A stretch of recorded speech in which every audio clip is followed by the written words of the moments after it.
na përfaqësojnë parlament. Prandaj nuk janë zgjedhjet. Profesor, të falenderojmë shumë që ishe sot në këtë studio. Faleminderit shumë edhe njerë për kohën, ndërkaq shikues të dashur, nga këtu shkojmë në çështje të tjera. Do flasim për njërin prej ngjarjeve më të komentuara të momentit, zhvillimet në botë. Presidenti i Shteteve të Bashkuara të Amerikës, Donald Trump, ka njoftuar se Izraeli dhe Hamasi kanë nënshkruar fazën e parë të planit të paqes. Kjo fazë përfshin lirimin e pengjeve dhe tërheqjen e trupave izraelite sipas dakordimit. E një zyrtar i Katarit ka thënë se marrëveshja do të çojë në përfundimin e luftës, lirimin e pengjeve izraelite dhe të burgosërve palestinez, si dhe hyrjen e ndihmave. Hamasi, në anën tjetër, i ka bërë thirrje Trump dhe shteteve garantuese që të sigurohen që Izraeli ta zbatojë marrëveshjen e armëpushimit në Gaza. Për të diskutuar për këtë, në linjë të drejtë për drejtë kemi njohësin e gjeopolitikës, zotrin Korab Blahaj. Zotri Blahaj, përshëndetje. Përshëndetje edhe për ju. Po besoj që keni arrit me po edhe përmbajtjen e kësaj marrëveshje, mendoni se është realisht një hap drejt paqes përfundimtare apo thjesht një armëpushim i përkohshëm? Kjo është një mbyllje kontrolluar e luftës. Nuk konsideroj që do të jetë një marrëveshje e paqes për arsyeën e thjeshtë se objektivat për krijimin e shtetit të Palestinës nuk janë përmbushur dhe palestinezët nuk do të heqin dorë asnjëherë deri në formimin e shtetit të tyre. Prandaj, domethënë, vetëm se do të rikuperojnë plagët dhe do të bëjnë një organizim të ri. Prandaj nuk e konsideroj që është një projekt ose një paqe e cila do të ishte afatgjatë, sepse paqet afatgjata nuk ndërtohen vetëm me uljen e armëve dhe me futjen e ndihmave humanitare, por në qoftë se i referohemi ngjarjeve historike, gjenocidin që e ka bërë Gjermania naziste është dashur domethënë dy ushtri të fuqishme ta ndalin përkundër asaj lufte masive të shteteve të tjera, u dash që të futej në luftë domethënë ushtria kuqe e Bashkimit Sovjetik edhe ajo e SBA-ve për ta ndaluar gjenocidin që e bënte ose që e bëri Gjermania naziste. Pastaj nëse qoftë se i referohemi në Jugosllavi, ngjarjeve ku kemi qenë edhe ne për të goditur nga kjo, gjenocidi i Serbisë ndaj Bosnjës dhe ndaj Kosovës veçanërisht është ndalur me bombardimet e një ushtrie aleate të NATO-s. Pra, në çfarë kuptimi mund të konsiderohet paqe kur një shtet agresor që i ka shkaktuar ato qindra mijëra viktima dhe të plagosur duke e shkatruar Gazën në themelet të saj, domethënë nuk merr asnjë lloj ndëshkimi. Prandaj vazhdoi ta quaj një marrëveshje për të mbyllur luftën në mënyrë të kontrolluar. Po, a ka garanci Blahaj të mjaftueshme, sepse këtë e kërkoi edhe Hamasi ndaj shteteve të bashkuara të Amerikës, a ka garanci të mjaftueshme për zbatimin e kësaj marrëveshje nga të dyja palët? Hamasi është një organizatë relativisht me fuqi të vogël në krahasim me shtetin e Izraelit, i cili që nga viti 1948 nuk ka respektuar asnjëherë në asnjë rrethon, asnjë marrëveshje dhe asnjë traktat ndërkombëtar që lidhet domethënë me çështjen palestineze. OKB-ja është dakorduar që aty të krijohen dy shtete, domethënë shteti palestinez dhe izraelit, por Izraeli e ka sabotuar gjithmonë dhe ka bërë lufta vazhdimisht deri në ditët e sotme, po i rikujtojmë sepse po duhet i rikujtojmë në çdo emision. Mos të harrojmë luftën e vitit 2000, pastaj e kemi pasur luftën e vitit 2016, edhe këtë luftën e këtyre dy viteve, më thënë, është gjithmonë që përsëritet e njëjta gjë. Ajo fuqi që e ka, si themi, kapacitetin për ta respektuar ose mos ta respektuar marrëveshjen është shteti i Izraelit dhe ai historikisht nuk i ka respektuar marrëveshjet dhe unë mendoj që ky kontrollim ose kjo mbyllje e përkohshme e kontrolluar e kësaj lufte do të çojë në objektiva të tjera. I kemi përmendur, domethënë mendoj që do të ketë të lashe përsëri me Iranin, sepse prestigji I Izraelit ka rënë jashtëzakonisht shumë, ajo është projektuar që të jetë fuqia kryesore në lindjen e mesme, por lufta 12 ditore me Iranin e ka shkatruar në themele këtë prestigj të saj, dhe unë mendoj që Izraeli do të tentoj të riorganizohet dhe të bëj edhe një luftë tjetër me Iranin, ku do t'i sillte atij pasoja më të mëdha sesa nga sulmi që I bëri qoftë në centralet bërthamore ose në objektivat të tjera. Korab, e keni përmendur edhe më herët një fillim të luftës mes Izraelit dhe Iranit, sa afër kësaj jemi në këtë moment kur çdo kund po kërkohet paqja? Për të kërkuar, për të bërë paqe, nevojitën të ketë balanca. Dhe në momentin kur kombët I kalojnë balancat, atëherë shfaqen domethënë ide ekspansioniste dhe kjo është një logjike që e ndjek historinë. Të gjitha kombët të cilat janë forcuar ushtarakisht nuk I zbatojnë marrëveshjet dhe tentojnë domethënë të zgjerohen në toka dhe në pasuritë të tjerëve. Prandaj është kjo logjika që po e përcjell fatkeqësisht edhe Izraelin dhe mendoj që nuk do të jetë shumë e lartë ani pse uroj që të shmangët një konflikt I madh në lindjen e mesme, sidomos ku do të përfshihen domethënë shtete si Irani dhe Turqia, por për të bërë një paqe të përgjithshme ose të përhershme, duhet të kthehem në atë tavolinën e krijimit të shtetit palestinez dhe të njihen ato territore të vitit 1967. Vetëm këtu do të thoja që mund të krijoheshin kushtet për të bërë një paqe afatgjatë në lindjen e mesme, ku protagonist kryesor shfaqet gjithmonë Izraeli. Po, ndërka që Blakaj, çfarë dallon këtë fazë të planit paqes krahasuar me të mëparshmet, përpjekjet e mëparshme? E para, domethënë, në nenin e parë të kësaj marrëveshje, domethënë është fjalia që Trump, presidenti I SBA-s Donald Trump e shpall këtë marrëveshje. Domethënë, zoti Donald Trump nuk ka qenë drejt për drejt akter në luftë, por kjo e implikon ose don ta legjitimojë domethënë anën amerikane në ose animin amerikan për Izraelin. Faktori tjetër që aty të jetë Tony Blair si guvernator I Gazës është po ashtu një, si themi, një shfaqje, një kolonializmi modern, sepse zoti Tony Blair, pavarësisht se është një figurë shumë e çmuar për popullin shqiptar, por për lindjen e mesme është një figurë e urryer, sidomos për shkak të rolit të tij në luftën e Irakut në vitin 2003, që është goditur domethënë Iraku në bazë të informatave të pavërteta që vetë ushtria amerikane më vonë I ka vërtetuar si të pavërteta për posedimin e Irakut të armëve. Kjo tregon që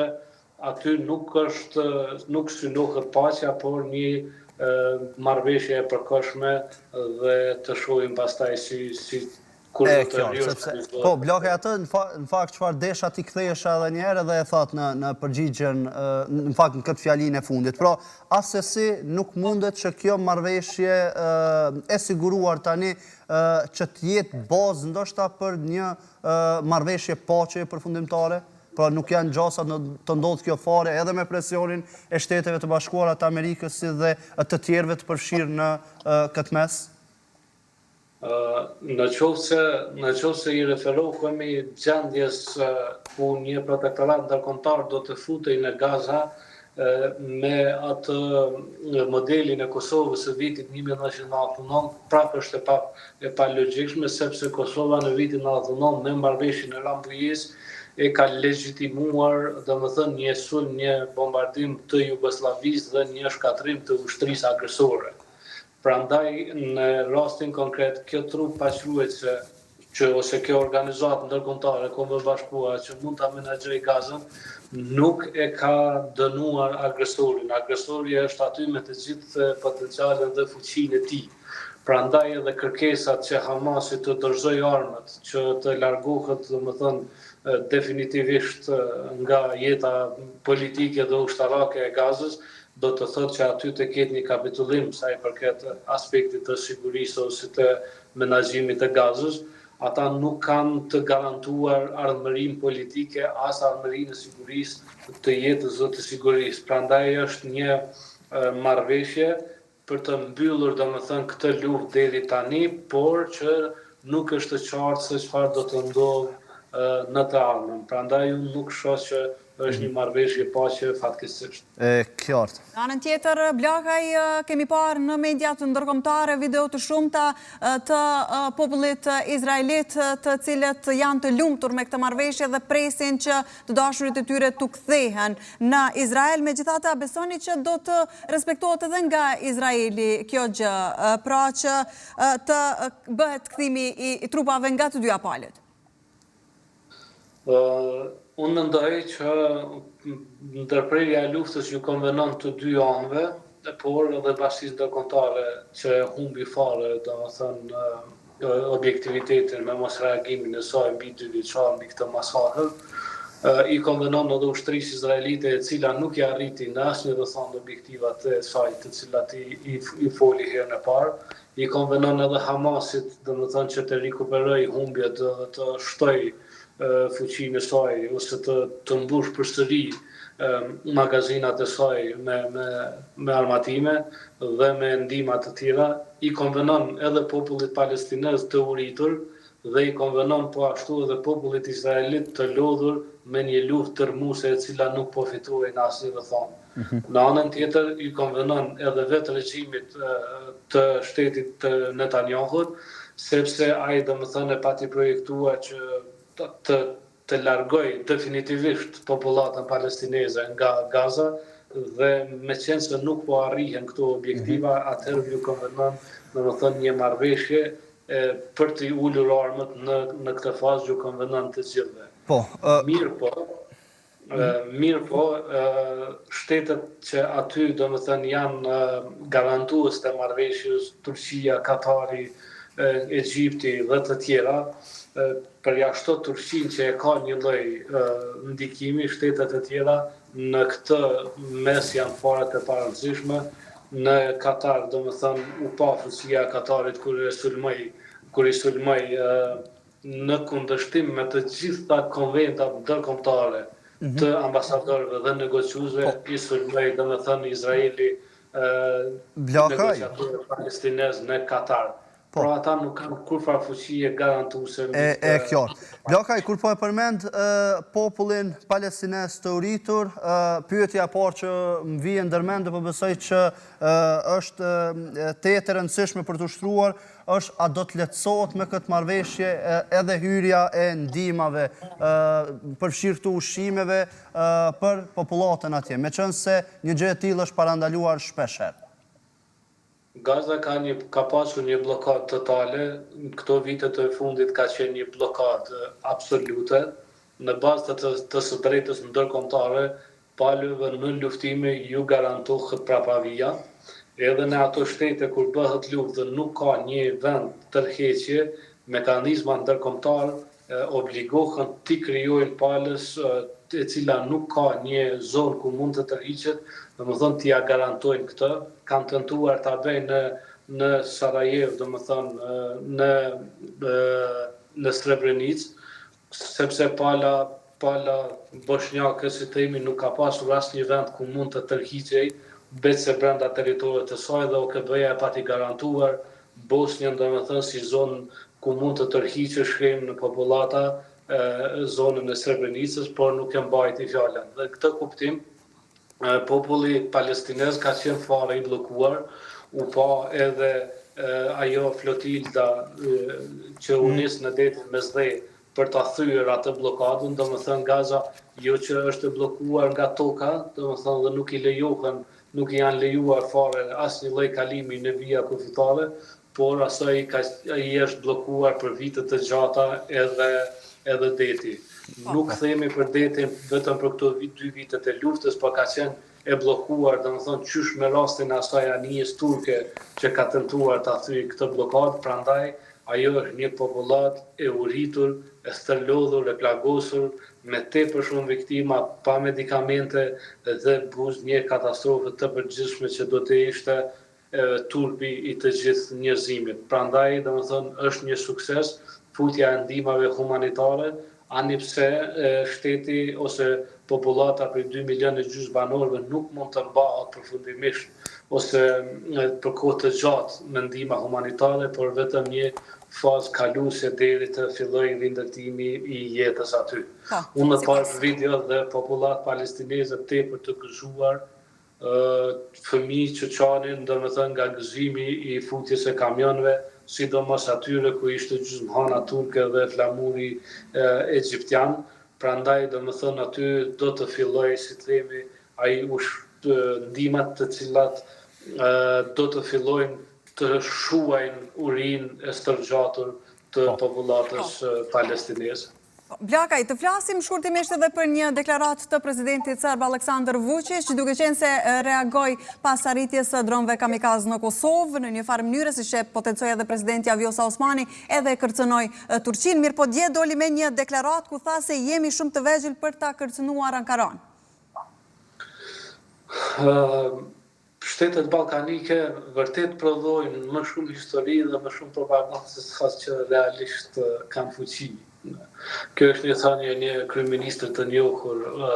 anglez dhe vetëm se e dëshmon deklarata e tillë e zotit Vučić e dëshmon domethënë këtë gjë. Turqia, Serbia nuk ka asnjë kapacitet të përballet në asnjë fushë, as në mallsinë territoriale, as në atë të popullatës, as në çështje diplomatike, as në ato shkencore, as teknologjike, as me lidhje diplomatike me Turqinë. Serbia mbijeton dhe bëhet faktor në Ballkan për shkak të ndihmës historike që ja jep Rusia, sepse po të ndërprehej kjo ndihmë, kjo lidhje historike me Rusinë, Serbia do të ishte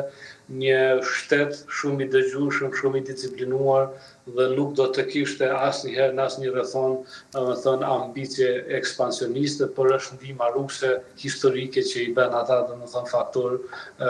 dhe destabilizues të vazhdueshëm në Ballkan. Ajo që ndodhi me dronet, domethënë është një ditë e mirë e madhe për Kosovën. Kosova duhet të punoj me një ritëm tepër të shtuar, ose ta përdorim fjalë me një agresivitet në fushën e armatimeve, sepse fatkeqësisht popullata shqiptare që nga viti 1800 deri më sot ka qenë popullate pa armatosur mjaftueshëm, përjashto vitet e komunizmit në Shqipëri, kur domethënë shteti ka arritur për një periudhë 50 vjeçare të armatosur, do të jetë i armatosur mjaftueshëm që të mund të ruajë territorin dhe pasurinë tokat e saj. Pra, shqiptarët duhet të armatosen patjetër dhe një bëj thirrje çdo qeveri, çdo njeriu që ka kapacitet ose që është i thirrur e ka detyrë,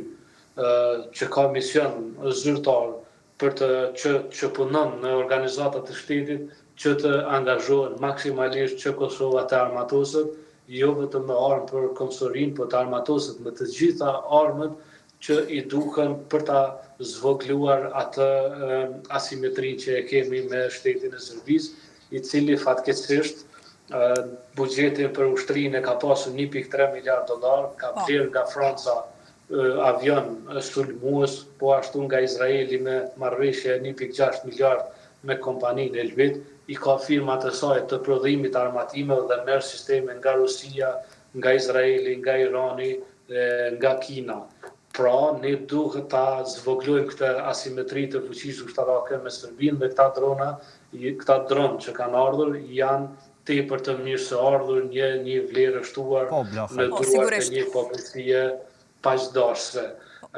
Unë mendoj që duhet të falenderojmë shtetin e Turqisë, veçanërisht presidentin Erdogan, që është një mik i shuar i kombeve shqiptar dhe këtë miqësia e vërtetën edhe me vepra. Janë dronet Bayraktar që janë dhënë Kosovës së pari në Ballkan, dhe tani edhe këta dronë të cilët përdoren në fushë betejë, por nuk kanë aftësi të gjatë fluturimi. Po, dhe çdo pajisje e mbrojtjes së Kosovës, Blakaj, sigurisht është pozitive në këtë kohë ku ka tensione kudo në botë. Blakaj, dua të falenderoj shumë për këtë lidhje direkte që pate sot në mesditë. Faleminderit edhe juve. Faleminderit shumë edhe një herë për kohën.